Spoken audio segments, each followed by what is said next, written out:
Malamig sa labas. Akala ko ang milk tea warm. Yun pala, malamig din. Ay, Diyos ko Lord, lumabas nga ako kasi akala ko ang milk tea mainit. Yun pala, malamig din. Lalo ko tuloy ako lalamig. Ay, Diyos ko. Nandito lang naman ako sa labas ng bahay ko. Malapit din naman ako. Pero kaya lang, maghanap ako ng makain.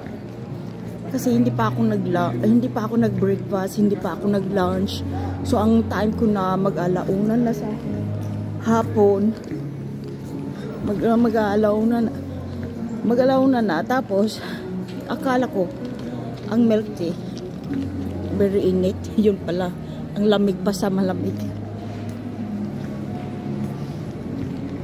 Lalo tuloy ako lalamigin ito.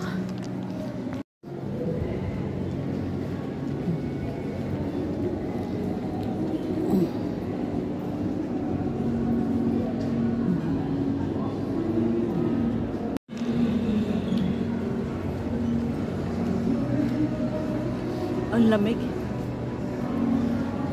Sa labas ng bahay ko to. Maghahanap ako ng makain. Maghahanap ako ng makain ngayon.